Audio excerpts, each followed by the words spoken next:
പൊതുവെ നമ്മൾ ഈ ഒരു ലെവൽ റെസ്പെക്ട് ചെയ്യുന്നത് കാണാറുണ്ട്.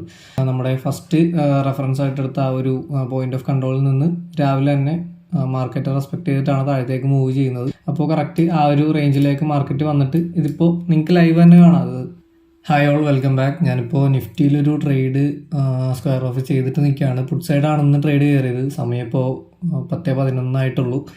ഞാനൊരു 10 മണിക്ക് മുമ്പായിട്ട് തന്നെ ക്ലോസ് ചെയ്തിട്ടുണ്ടായിരുന്നു. അപ്പോൾ പുട്ട് സൈഡ് കയറാനായിട്ടുള്ള റീസൺ എന്താണെന്ന് ഇന്നലെ എന്തായാലും വീഡിയോസ് കണ്ടവർക്ക് മനസ്സിലാവും. നമ്മൾ ഇന്നലെ higher time frame analysis already ചെയ്തിട്ടുള്ളതാണ്. സോ ഞാൻ ഹയർ ടൈം ഫ്രെയിമിലേക്ക് കയറി ടൈം കളയുന്നില്ല. ഇപ്പോൾ ഉള്ളത് 30 മിനിറ്റ്സ് ടൈം ഫ്രെയിമിലാണ്. ഇതിൽ നമ്മൾ ഇന്നലെ റെഫറൻസ് ആയിട്ട് എടുത്തൊരു പ്രൊഫൈൽ ഇതായിരുന്നു. അതിൻ്റെ തന്നെ പോയിന്റ് ഓഫ് കൺട്രോൾ ഈ ഒരു റെഡ് ലൈനാണ് അതിൻ്റെ പോയിന്റ് ഓഫ് കൺട്രോൾ വരുന്നത്.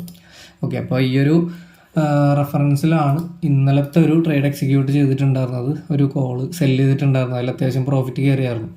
ഇന്ന് മാർക്കറ്റ് ഓപ്പൺ ആയതും ഇതേ സെയിം ലെവൽ റെസ്പെക്ട് ചെയ്തുകൊണ്ട് തന്നെയാണ്. അതായത് ഈ ഒരു പോയിന്റ് ഓഫ് കൺട്രോൾ വയലേറ്റ് ചെയ്തായിരുന്നെങ്കിൽ നമ്മൾ എന്തായാലും പ്ലാൻ മാറ്റേണ്ടി വന്നേ എന്താണ് ബാക്കിയുള്ള കാര്യങ്ങൾ നടക്കുന്നത് എന്നൊക്കെ നോക്കിയിട്ട് നമുക്കൊരു ട്രേഡിലേക്ക് കയറാൻ പറ്റുള്ളായിരുന്നു. കാരണം തൊട്ടടുത്തായിട്ട് തന്നെ വീണ്ടും പ്രൊഫൈൽസ് സ്റ്റാക്ക് ആയിട്ടുണ്ട്. അപ്പോൾ അവിടെ നമുക്ക് വയലേറ്റ് ചെയ്തായിരുന്നെങ്കിൽ കുറച്ചധികം ടൈം എടുത്തിട്ടൊക്കെ ട്രേഡ് കിട്ടുള്ളായിരുന്നു. പക്ഷെ ഇന്ന് മാർക്കറ്റ് ഓപ്പൺ ആയത് തന്നെ ഈ ഒരു ലെവൽ റെസ്പെക്ട് ചെയ്തുകൊണ്ടാണ്.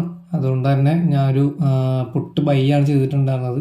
അത്യാവശ്യം കുഴപ്പമില്ലാത്തൊരു മൂവ്മെൻറ്റ് കിട്ടി. പിന്നെ ഞാൻ ഈ ഒരു താഴെയുള്ള പ്രൊഫൈൽ ഇതിൻ്റെ പോയിന്റ് ഓഫ് കൺട്രോൾ ഇവിടെ റെസ്പെക്ട് ചെയ്യാനുള്ള സാധ്യത കൂടുതലാണ്. അത് എന്നോട് പലരും ചോദിക്കാറുണ്ട്, ഈ ഒരു മാർക്കറ്റ് പ്രൊഫൈലിൽ ഈ ലെവലൊക്കെ കറക്റ്റായിട്ട് അവിടെ വരുമ്പോൾ ഡയറക്ഷൻ കറക്റ്റായിട്ട് ബൈ അല്ലാന്നുണ്ടെങ്കിൽ സെല്ല് ചെയ്യാൻ പറ്റുമോ? അങ്ങനെയല്ല, നമ്മൾ ഈ ഒരു ലെവലിലേക്ക് വരുമ്പോൾ കറക്റ്റ് അങ്ങനെ തന്നെ പോകണം, അങ്ങനെ നിർബന്ധമൊന്നുമില്ല. ബാക്കിയുള്ള കാര്യങ്ങളിലൂടെ നമ്മൾ നോക്കിയിട്ടാണ് ട്രേഡ്സ് കാര്യങ്ങളൊക്കെ എക്സിക്യൂട്ട് ചെയ്യുന്നത്. അപ്പോൾ ഇവിടെ പൊതുവെ നമ്മൾ ഈ ഒരു ലെവൽ റെസ്പെക്ട് ചെയ്യുന്നത് കാണാറുണ്ട്. അപ്പോൾ ഞാൻ നോക്കുമ്പോൾ എന്താണ്, നമ്മുടെ ഫസ്റ്റ് റെഫറൻസ് ആയിട്ട് എടുത്ത ആ ഒരു പോയിന്റ് ഓഫ് കൺട്രോളിൽ നിന്ന് രാവിലെ തന്നെ മാർക്കറ്റ് റെസ്പെക്ട് ചെയ്തിട്ടാണ് താഴത്തേക്ക് മൂവ് ചെയ്യുന്നത്.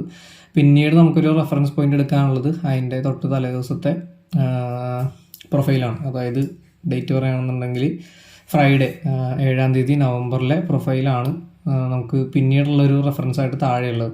അപ്പോൾ കറക്റ്റ് ആ ഒരു റേഞ്ചിലേക്ക് മാർക്കറ്റ് വന്നിട്ട് ഇതിപ്പോൾ നിങ്ങൾക്ക് ലൈവ് തന്നെ കാണാം. അത് എന്താണ്, അതൊന്ന് മാർക്കറ്റ് അവിടെ നിന്ന് പോസ് ആയിട്ടുണ്ട്.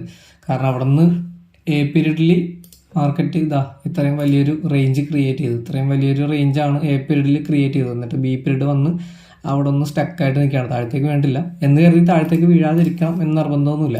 ഓക്കെ, അപ്പോൾ ഞാൻ നിലവിലത്തെ കാര്യം പറഞ്ഞതാണ്. ആ ഒരു ലെവൽ റെസ്പെക്ട് ചെയ്യുന്നത് നമുക്ക് ലൈവായിട്ട് തന്നെ കാണാനായിട്ട് പറ്റും. അപ്പോൾ ഈ ഒരു മൂവ്മെൻറ്റിലായിരുന്നു ഞാൻ എൻ്റെ ട്രേഡ്സ് കാര്യങ്ങളൊക്കെ എക്സിക്യൂട്ട് ചെയ്ത് ഇറങ്ങിയിട്ടുണ്ടായിരുന്നത്. ഇന്നിപ്പോൾ കുഴപ്പമില്ലാത്ത പ്രോഫിറ്റ് ഉണ്ട്.